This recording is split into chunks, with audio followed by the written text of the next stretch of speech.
Hello everyone! Welcome sa aking YouTube channel. For today's video, ituturo ko po sa inyo ngayon kung paano gumawa ng PayPal account gamit ang US or ibang country ang address. Step by step. Panoorin mo ang video ito hanggang sa dulo at huwag mag-skip para masundan ang mga ituturo ko. Bago ang lahat, please subscribe and hit the notification bell for more updates. So let's start guys! Step 1, kailangan nakapag-download na kayo ng PayPal app bago pumunta sa Chrome. Pagkatapos nyong mag-download ng PayPal app, hanapin ang inyong Chrome. Tap ito at itype ang paypal.com at isearch ito. Step 2, scroll ka pababa. Itap itong sign up now at hintayin. Step 3, so dito guys, same process lang din sa paggawa ng PayPal account na ang address ay Philippines. Same lang po doon sa tutorial video na tinuro ko, magkaiba lang po ang ibang information. Itap natin itong personal account. Step 4, dito po may nakikita tayong flag na Philippines sa baba. Ito po ang itap natin para palitan ang ating country. Step 5, ang sabi dito, available po ang PayPal sa 200 countries or regions. Scroll po natin ito pababa at hanapin ang country na gusto nating gamitin. Since kadalasan sa inyo, US ang gustong gamiting country, hahanapin natin dito ang US flag. Ayan, nandito po ang United States, kabilang po siya sa Americas. Itap po natin itong flag na US.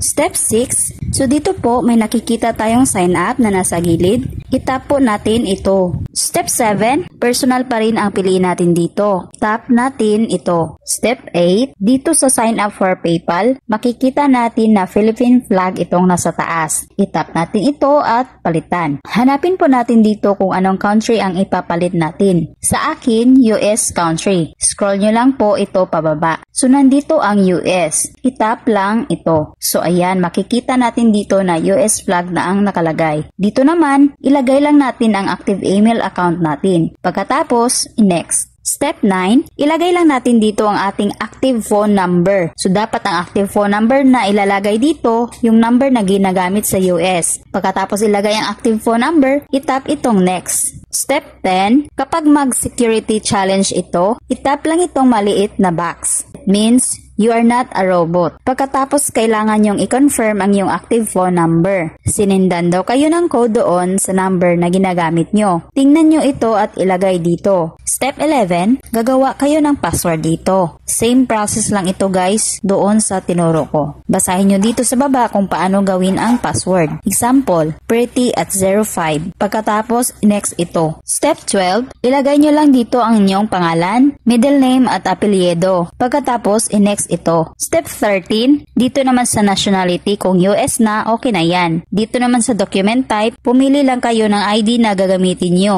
Ito namang document number, ilagay nyo dito ang number ng inyong ID. Iset nyo lang din ito ang inyong date of birth. Pagkatapos, itap ang next. Step 14, ilagay nyo lang dito yung address nyo kung saan kayo nakatira sa US. Itap din itong box na maliit na nasa baba. Pagkatapos, itap lang itong agree and create account. Step 15, dito pipili kayo. Sa akin po, pipiliin ko po ang shop. Step 16, so dito guys, maglilink daw kayo ng debit card or credit card. Kung wala kayo niyan, itap lang itong skip. Kung wala namang skip nakalagay sa itaas, pwede na kaagad itap ang back ng inyong cellphone na nasa baba. Mapupunta na kayo kaagad dyan sa PayPal apps. So ayan, meron na po tayong account. Siguro guys, may ibang mababago sa i-fill upan nyo kasi iba na po ang country na gagamitin nyo. Sundan nyo lang po ang tutorial na to at kung meron man pong mabago, basahin lang po ninyo ng mabuti at fill upan kung ano dapat ang fill upan. Sa mga hindi pa nakapanood doon sa video tutorial kung paano gumawa ng PayPal Part 1, pwede nyo din po tingnan yon.